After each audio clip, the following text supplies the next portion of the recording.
Hello and welcome back to Mr. Powers Teaches Algebra. Today we are going to talk about vertical shifts and how we can use these. We're talking about transformations. We're in our transformations phase of algebra, and one of these are vertical shifts. And let's just dive right into it. So given the graph of f of x, the graph of g of x equals f of x plus c will be the graph of f of x shifted up by c units if c is positive or down by c units if c is negative. That's it. All right. And it's really, really straightforward. Let's see if I can make it make sense. It's an easy rule to remember if you want to memorize it. But if we want to, understand it, it might help us memorize it. So here it is, right? Here I have f of x equals square root of x. There it is. We know what it looks like. Centered at 0, 0. Sideways parabola. It's half of it anyway. So what happens if I have a c, right? And let's make c 3. If I can make it 3, there we go. And let's go ahead and now take my f of x and add that c. Add 3. So right now, this is what I have. I have f of x plus 3. And you can see one of the points is shifted up. I have it shown there, but here, this would be it right here. It gets shifted up 3 units. And so you can see that's what's happening here in a graphing calculator easy enough, but why is that happening? The reason is basically because here we have a point 1, 1, right? Square root of 1 is 1. We have a point 1, 1. And then what am I going to do to it? Well, I'm going to add 3 to it. So now it's going to be 3 higher. It's going to be up here.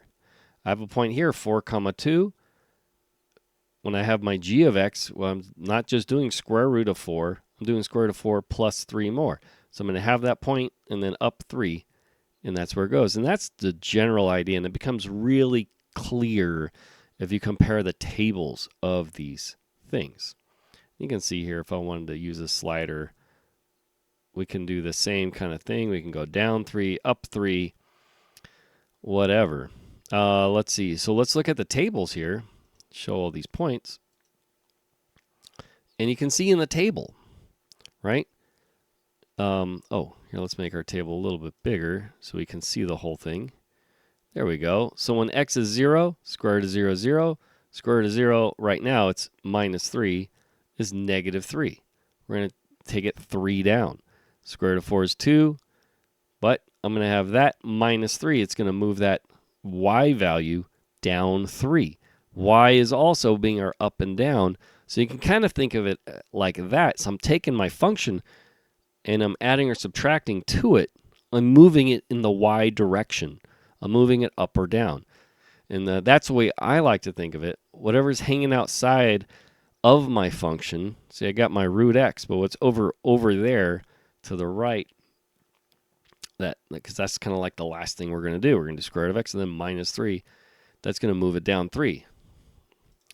If it's up, whatever, we're moving everything up that much. Okay?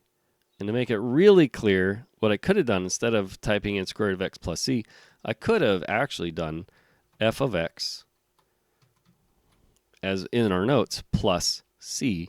It'll create a new function. And there it is, right? So I could have done that instead also. And we can see that that's going to move that around. All right? And that it results in exactly what I had typed in. So there's a few things to look at. So that's with square root of x. Let's look at one more example. In case you need another example, more proof, we can do this with this cube function or cubic. We can do it with any function, which is the really neat thing. And so it helps us if we ever need to sketch it, right? We know what the sketch of root x looks like. What's the new sketch? Well, it's going to move our 0, 0 to 0, 3 because I'm adding 3 in this case. And then every other point's going to be 3 higher. So I know it's now instead of a absolute or a sideways parabola, instead of a square root of x starting at 0, 0, now it's going to be square root of x starting at 0, 3. If I need to do a quick sketch, I have this really important point there and I'm good to go. let's say I need to do that for cube of x, or cube of x. Yeah, x cubed. What if I have to do x cubed?